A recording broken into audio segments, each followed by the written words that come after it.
अपनी बात कह देनी चाहिए और उस बात की एनर्जी और मोमेंटम वही भी काम भी करेगा ना। एक्चुअल में सवाल वो है, अच्छा है वो, उससे मैसेज ज़्यादा पावरफुल कन्वे होता है। और बेसिक कन्वर्सेशन में देखा जाए तो एनर्जी ही है, हमारी जो कन्वर्सेशन की एनर्जी है वो लोगों को हिट करती है। कई बार उसकी कंटेंट और वो सब चीज़ों का उतना मैटर नहीं करता, लैंग्वेज भी मैटर नहीं करती है। लेकिन ये जो इशू है ना, ये बहुत कॉमन इशू है, सब लोग रिलेट कर पाएंगे। सभी का रिलेशनशिप तो देखिए सभी का इशू है, और ऑब्वियसली जैसा कि दिखाई ही देता है, मतलब छोटे से लेके बड़े तक सब उलझे हुए हैं।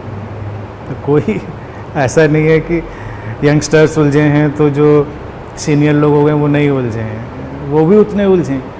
और सीनियर तो क्या, मैं तो देख रहा हूँ जो अपनी गोल्डन एनिवर्सरी मनाने जा रहे हैं। ये नहीं सॉल्व होते, मतलब जैसे एक पड़ाव आता है वो पढ़ाई वाला, वो आई थिंक लोग सॉल्व कर ले जाते हैं एक पॉइंट ऑफ टाइम के बाद, बट ये वाली चीज़ कंटिन्यू हो जाती है। बेसिक है, फंडामेंटल है, और पूरी लाइफ से रिलेटेड इशू है एक्चुअल में, छोटी बात नहीं है। और हमारे पास हर चीज़ का देखो आंसर है, लेकिन इस चीज़ का कोई ट्रेनिंग, कन्वर्सेशन, फैमिली में कुछ नहीं है। टेकन फॉर ग्रांटेड है, लोग पैदा हुए और मान ही लिया जाता है कि ये तो तुमको आता ही होगा। अब समस्या वही, सिखाए कौन? पेरेंट्स, मान लीजिए भी शादी हो जाए टाइम से सबकी, तो 24-25 साल में कुछ नहीं समझ माँ बाप बन गए। अब 24-25 साल में अपने आप को रख के देखो तो लगेगा कि मुझे क्या समझ में आ रहा है कितना। अब पुराने टाइम में तो लड़कियां तो ऑलमोस्ट में दिखता था 20। मैं नहीं मानती कि एज से मैटर नहीं करता है, कुछ लोगों को वो समझ 18 में भी आ जाती है। आ सकती है, आ जानी चाहिए, आ सकती है, एज्यूम तो हम यही करते हैं, लेकिन एवरेज दिखाई नहीं देता ऐसा। अब पुरानी जिनकी शादियां जल्दी हो जाती थी तो ऑलमोस्ट 21-22 साल की उम्र तक तो वो 1-2 बच्चों के तो पेरेंट्स बन ही जाते थे, लेडीज़ तो खास तौर से। लेकिन 21-22 साल में तो अभी तो टेक्निकली तो वो भी वैसे तो छोटा नहीं है, वैसे तो बच्चा ही कहा जाएगा। मैं तो मानती हूँ कि बच्चे ही हैं। भाई अभी हम भी किसी को डील करते हैं जब उस एज ग्रुप का है तो उसको बच्चे की तरह से ही डील करते हैं। लेकिन ये है कि ऑब्वियसली जब वो उस पेरेंटहुड में जाने में कैपेबल हो गया है तो नेचर भी नहीं उसको मान के चल रही है कि वो इतना छोटा है। लेकिन हमारी सोशल ट्रेनिंग नहीं है कि वो उतना मैच्योर हो पाए मेंटली। रिलेशनशिप की प्रॉब्लम मुझे ही लगती है कि उसको बेसिक सिक्योरिटी, कन्वीनियंस और इन सब चीज़ों पे बेस कर लिया गया। डेफिनेशन रॉन्ग है एक्चुअली। जो लेवल ऑफ एक्सपेक्टेशंस, हमें हमारी गलती नहीं है कि हम ज़्यादा एक्सपेक्ट करें। इट इज़ लाइक हमको बताया गया है कि तुम्हें रिलेशनशिप हो तो तुम्हें ये एक्सपेक्ट करना चाहिए और तुम करते हो। कोई तुम्हें बताए तुम्हें ये नहीं एक्सपेक्ट करना चाहिए, तुम्हें ये करना चाहिए, तो तुम नहीं करोगे। तो हमको लगता है हम गलत एक्सपेक्ट करें, पर सोसाइटी ने हमसे कहा है कि ये डेफिनेशन है तो हम उसी को मानते हैं। बिल्कुल कंडीशनिंग है वो। कुछ कंडीशनिंग तो देखिए वर्केबल काम चलाऊ होती है और यूटिलिटी बेस्ड भी होती है। ह्यूमन इंटरपर्सनल रिलेशनशिप में उस कंडीशनिंग का थोड़ा यूज है वैसे देखा जाए, कि नहीं तो रिलेशनशिप में केओस पैदा हो जाएगा। ये इट्स काइंड ऑफ गेम। अगर उसको हम गेम मानते हैं तो मतलब it's not taking too seriously things, लेकिन गेम है। अब गेम क्रिकेट का हो, टेनिस का हो, तो उसके कुछ रूल हैं और उन रूल्स के हम चलते हैं और फॉलो करते हुए उन रूल्स को। तो जो ये गेम सभी, तो रिलेशनशिप्स में भी जो रूल बना दिए गए कई सारे, यानी ब्रैकेट्स बन गए, इस रिलेशनशिप को इस तरह से देखना है, इसको इस तरह से देखना है। तो मुझे लगता है वो केवल एक सोसाइटी का एक काम चलाऊ गेम है, नहीं तो केओस हो जाएगा। अब टेनिस में क्रिकेट का नियम लगाओगे तो गड़बड़ हो जाएगा, और फुटबॉल में क्रिकेट गड़बड़ हो जाएगा। तो वहाँ पर वही चीज़ है। तो इसीलिए ये जो रिलेशनशिप का टाइप के बाद उनका एक क्राइटेरिया मोटा मोटा वो तय है कि भाई ये हमारा फ्रेंड है तो इसका दायरा ये है, ये लवर है तो इसका ये दायरा है, ये हमारा हस्बैंड वाइफ है इसका ये दायरा है, ये माँ बाप हैं तो इनके ये दायरे हैं। दैट इज़ फाइन, पर जो फाइन नहीं है वो ये है कि तुम एक जैसे सपोज मुझे वेट कम करना है तो मुझे पता है आई हिट द जिम, मैं डाइट कंट्रोल करूँगी और आई डू इट।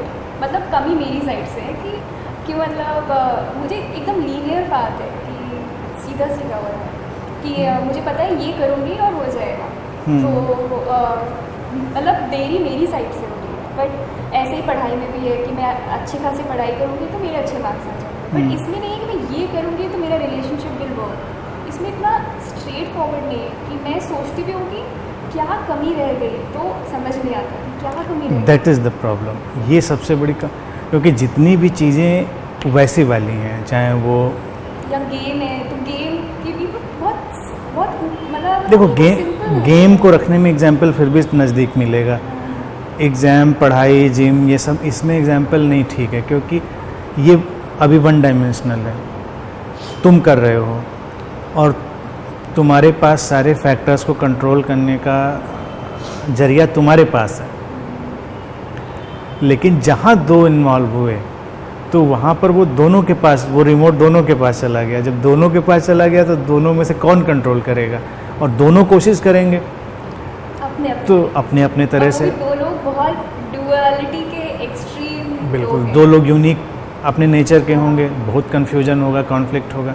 जैसे कि फॉर एग्जांपल अगर वेट लॉस ही करना है और मुझे वेट लॉस करना है और मेरे साथ कोई दूसरा भी लग जाए, वो भी मेरा वेट लॉस करवाने में लगा हो, या तो वेट लॉस का एक्सपर्ट हो, वो डाइटिशियन या ट्रेनर बिल्कुल एक्सपर्ट हो, तब तो वो वर्क करेगा। लेकिन पता चला उसको कोई एक्सपर्टाइज, कोई नॉलेज तो नहीं है, बस उसकी विश है, तो वो अपना भी दिमाग लगाएगा, मैं अपना भी दिमाग लगाऊंगा। तो दोनों दिमाग जब क्लैश करेंगे तो बहुत ही एक कॉन्फ्लिक्टिंग सिचुएशन बन जाएगी। फिर भी यहाँ पर रिजल्ट जो है और मोटिव है बड़ा ऑब्जेक्टिव है, तो फिर भी थोड़ी इसमें गुंजाइश है। लेकिन रिलेशनशिप में देखा जाए तो जो ऑब्जेक्टिव है वो ऑब्जेक्टिव क्या है, एब्स्ट्रैक्ट है। हाँ। ऑब्जेक्टिव क्लियर है, ऑब्जेक्टिव को कोई बताता नहीं है, क्योंकि उसको और चीज़ों बोलता है आदमी, वो भी कंडीशनिंग और फियर है इंसान के। ऑब्जेक्टिव सबका बिल्कुल क्लियर है। ऑब्जेक्टिव है किसी भी चीज़ से इंसान अपनी पीस ऑफ माइंड ही सर्च कर रहा है, पीस ऑफ माइंड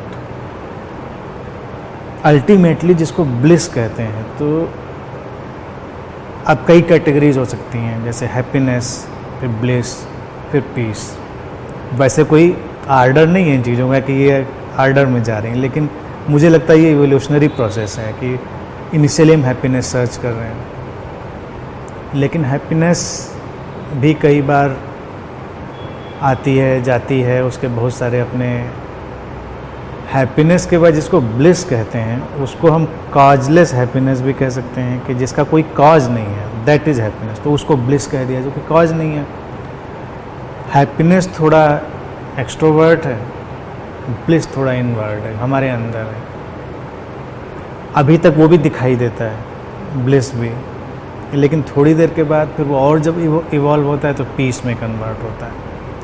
कोई कॉन्फ्लिक्ट नहीं, कोई हलचल नहीं, तो अल्टीमेटली तो हर व्यक्ति वही चाह रहा है। लेकिन हम इमोशनल नीड्स पैदा कर लेते हैं। जो इमोशनल नीड्स हैं वो सारे कॉन्फ्लिक्ट के बेस में चली जाती है, क्योंकि वो नीड हैं ही नहीं बेसिकली।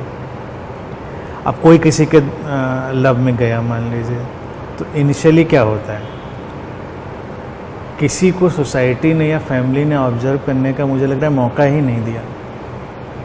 उसको सर्टनली बहुत पीस का रियलाइजेशन होता है, जैसे लगता है कि I have come to my home, it's like returning to home, now you are relaxed, comfortable, peaceful. लेकिन सडनली जो कंडीशनिंग हमारी वैसी है, वी क्रिएट इमोशनल नीड्स। मुझे पास होना चाहिए, मुझसे बात होनी चाहिए, मुझे बात करता हुआ दिखना चाहिए, कोई मेरा ख्याल रखते हुए दिखना चाहिए। Then starts all the drama. लेकिन fundamentally it hits the peace. Initially you fall in love with somebody, you realise immense peace, but इसको सोचने का मौका नहीं दिया गया किसी को कि क्या हमको मिला, इस समय क्या मिला हमको। और फिर जब हम वो निकालने की कोशिश करते तो निकलता नहीं कभी किसी से। अब वो क्या करे कोई, और वो उसके हाथ में भी नहीं होता, वो एक मिस्टीरियस अलाइनमेंट है। फिर वो कोशिश करता है, अच्छा और हमने भी रिलेट कर लिया कि इसकी वजह से ये मुझे खुशी मिली थी या पीस मिली थी। तो मुझे कहना अब ये वो नहीं कर रहा है जो ये करता था, लेकिन वो उसको भी नहीं पता कि वो क्या कर रहा था जो नहीं कर रहा है। झगड़ा इसी बात का होता है। समटाइम्स वो हमारी बात मान रहा था, समटाइम्स हमारी पसंद के कपड़े पहन रहा था, समटाइम्स हमारी Bored हो गया ना, पसंद उसका की खुद ओपिनियन नहीं है अपना। पसंद की चीज़ें कर रहा था। नहीं, ऑल द थिंग्स ऐसे हो रही थी, तो हमको लगता शायद उससे आ रहा था। तो हम लोग एक दूसरे को वो सब करने की कोशिश करते हैं, लेकिन कुछ नहीं होता। पहली बार क्या होता है कि जब भी वो हिट होता है लव का जो कॉर्ड है, तो वो अलाइनमेंट पैदा होता है। अलाइनमेंट, नॉन फिजिकल अलाइनमेंट, यानी कि हम अपने लिमिटेड सेल्फ से निकलकर एक्सपैंड होते हैं कहीं पर। थोड़ी देर के लिए ही सही, लेकिन हमको ये रियलाइज़ होता है कि हम एक शेल में बंद नहीं हैं। और जैसे ही ये रियलाइज़ होता है, एक अलग चीज़ भी पता चलती है, लेकिन है वो भी इम्पोर्टेंट, लेकिन वो उसका दायरा दूसरा है। मीनिंगफुल लगती है लाइफ। इंसान को लगता है हाँ हमारे जीने का कोई मकसद है। मकसद नहीं पता है उसको कुछ भी, तो कोई मकसद नहीं पता है कि मुझे एवरेस्ट पे चढ़ना है, कि मुझे समंदर पार करना है, या मुझे बिलियनियर ट्रिलियनियर बनना है, कि बट लगता है कि now life has some purpose. और वैसे लाइफ पर्पसलेस जा रही थी, कोई पर्पस नहीं था। तो अब ये पर्पस एक्चुअल में कोई पर्पस था, मीनिंग जो थी वो सचमुच में कोई मीनिंग थी, या ये क्या था, ये एक्सप्लोर करने की चीज़ होती है। और वो रियलाइजेशन हमारे सेल्फ का ही होता है। किसी से हमारा कॉर्ड टकराया और एकदम से हमारा लोकल सेल्फ, यानी कि हमारा ईगो सेल्फ था, वो हटा। ईगो सेल्फ हटा तो हर इंसान अपने अंदर उतना ही डिवाइन है, उतना ही फुलफिल्ड और उतना ही इमेंस है। उसको रियलाइज हुआ कि यस, ज़िंदगी तो अच्छी है, जीने लायक है।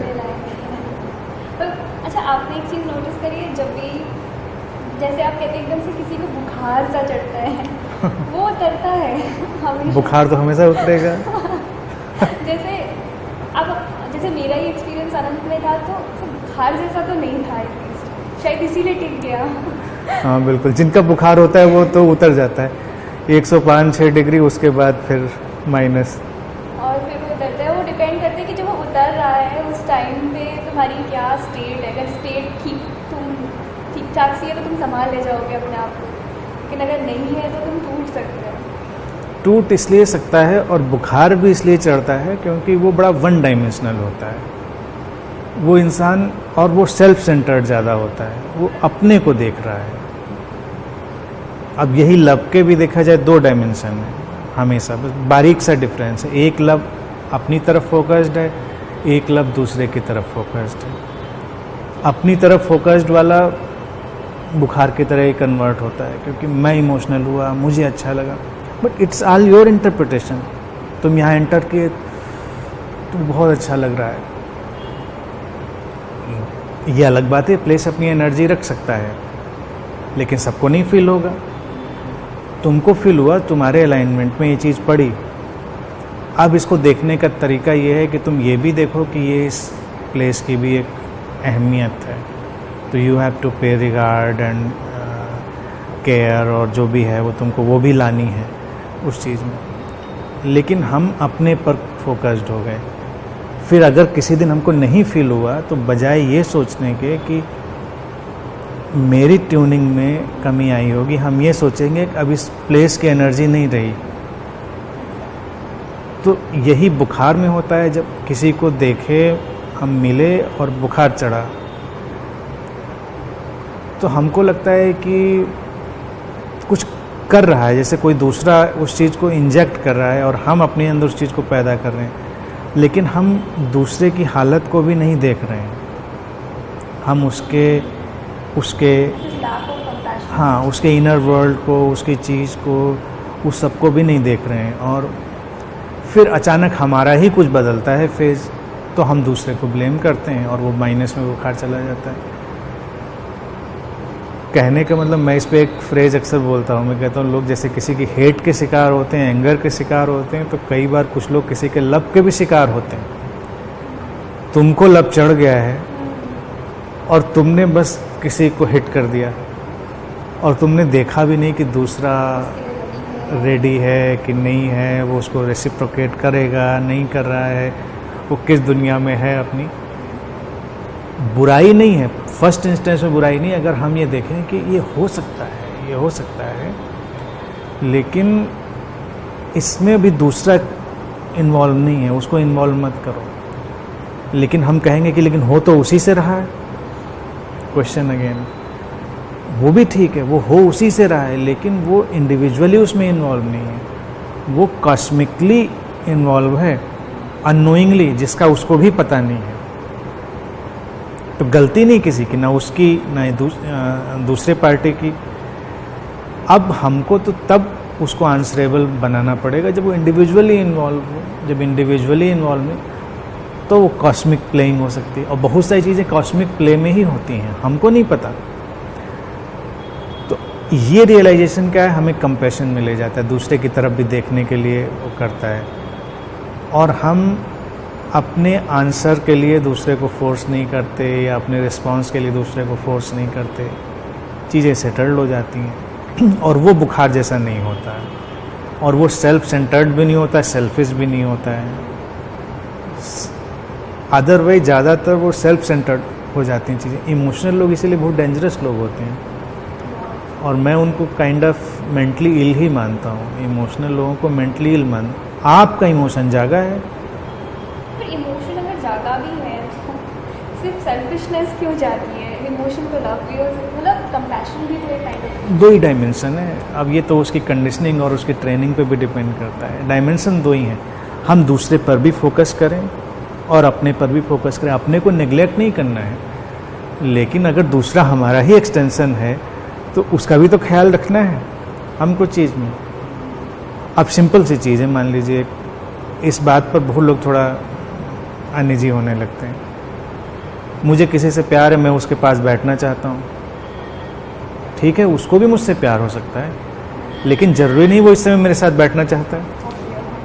तो क्या मुझे ये पूछना नहीं चाहिए या उससे परमिशन लेनी चाहिए कि क्या मैं बैठूं? और हो सकता है कि वो भी बैठना चाहता हो, तो होगा ठीक है, ओके, इट्स फाइन। लोगों को थोड़ा लगेगा औपचारिक है, लेकिन मुझे लगता है औपचारिक नहीं है, यही कन्वर्सेशन का बेस्ट वे है। रिलेशनशिप्स और जो मैरिज में रिलेशनशिप जो एकदम से हेल में कन्वर्ट होती हैं, उसमें हम ये चीज़ तो बिल्कुल डिलीट मार देते हैं। टेकन फॉर ये तो करनी है, तुमको तो बैठनी है मेरे पास। तो सोसाइटी अब तो मजबूरी है तुम्हारी, it's like kind of cage. और तुमको हमारे मुस्कुराना ही है, तुमको खुश दिखना ही है। अरे भाई नहीं खुश दिखना है, मुझे नहीं खुश हूँ मैं क्या करूँ? तो वहाँ भी पूछना बनता है, लेकिन वहाँ भी कोई नहीं पूछता, इसीलिए वो भी एक तरह का अटैक बन जाता है। क्योंकि ऐसा है ना कि कुछ चीज़ें हमें ऐसे लगता है कि अब हमारी शादी हो गई है, अब तो मतलब तुम्हें ये करना ही करना है। जिस मतलब एक घर में भी मैं देखती हूँ तो इट्स लाइक क्यों करना है, मतलब एक तरीके से ऐसा लगता है, वो ऐसे कहते हैं कि you don't have an option now, you don't have a free will. और अगर कोई मुझसे ऐसे बोले तो बाहर ले जाए शादी ऐसा क्या कि I don't have a free will? तो नई जनरेशन में ये सब हो ही रहा है, जो अपने सक्षम हो रहे हैं लोग कहते ऐसे कैसे हो सकता है। पहला तो ये बहुत इकोनॉमिक बेस्ड था, इसीलिए पहले देखिए फीमेल से उनकी इकोनॉमिक फ्रीडम छीनी गई। इकोनॉमिक फ्रीडम जिसकी छीन लोगे वो वैसे ही थोड़ा सा डाउन हो जाएगा, बहुत सारी चीज़ें मान लेगा चीज़ों में। जब इकोनॉमिक फ्रीडम होगी तो आदमी थोड़ा रिवोल्ट भी करेगा, वो बहुत फंडामेंटल था। तो सोसाइटी तो बड़ी क्लेवरनेस पे बेस्ड हुई, और ख़ास तौर से मैरिज और ये सब तो बहुत क्लेवरनेस पे बेस्ड हुए, क्योंकि वो सोसाइटी की नीड थी, सोशल नीड थी कि स्पीसीज़ बढ़े। अब क्यों स्पीसीज़ बढ़े, क्यों बढ़े? अब लोग कहें ख़त्म हो जाएगी, तो ख़त्म हो जाएगी तो क्या करेंगे? इतनी स्पीसीज़ हर साल ख़त्म हो जाती हैं नेचर में। वो तो शायद कॉस्मिक लॉ के अकॉर्डिंग ऐसा ही होना होगा, ऐसा ही होना होगा, लेकिन इंसान की अपनी फ्री विल उसमें इंटरफेयर करती रहती है, ह्यूमन उसमें। तो मैरिज तो जैसे क्रिएशन है रिलेशनशिप में, तो हमने उसको केज ही बनाया है, उसको केज में ही कन्वर्ट किया है। ऐसा नहीं है कि दो लविंग लोग आपस में लव शेयर करने के लिए रहते हैं, वो आपस में कंफर्ट कन्वीनियंस के लिए रहते हैं और एक दूसरे के एक्सप्लॉयटेशन के लिए साथ रहते हैं और तो वो कॉन्शियसली कभी एक्सेप्ट नहीं करेंगे but they are doing that. बिल्कुल, क्योंकि फ्री विल का बिल्कुल वहाँ पे एक्सेस नहीं है। इंसान को पूछना हमेशा चाहिए, हम हर बात पूछते हैं, कभी कभी धीरे धीरे हमको इंट्यूटिवली पता चल जाता है, वो भी अच्छी चीज़ है, यानी कि वो एक एडवांस लेवल है कि इंट्यूटिवली पता चल जाए कि दूसरा क्या चाह रहा होगा। अगेन फिर वो लव की ही बहुत ही हायर रिदम है, और उसमें मिसअंडरस्टैंडिंग्स भी होती हैं, हो सकती हैं। कि मुझे ये कंफ्यूजन हो रहा है, वो कह इसी रहे हैं, इसी थ्योरी का देखिए हमेशा मिसयूज भी है। जितनी भी हायर थ्योरी है उनका हमेशा मिसयूज होगा। ये तो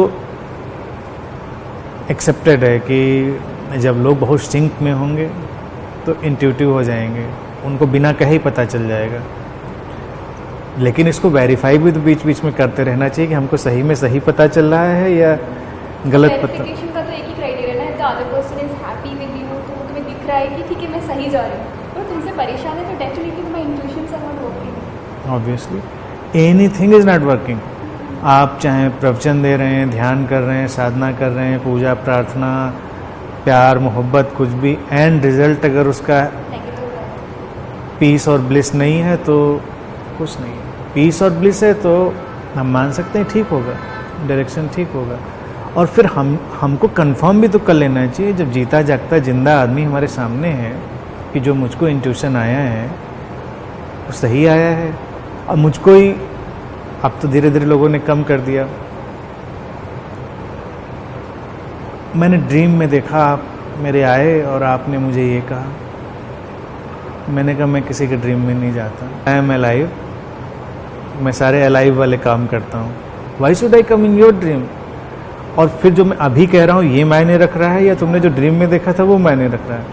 नहीं नहीं, आपने तो ये कहा था।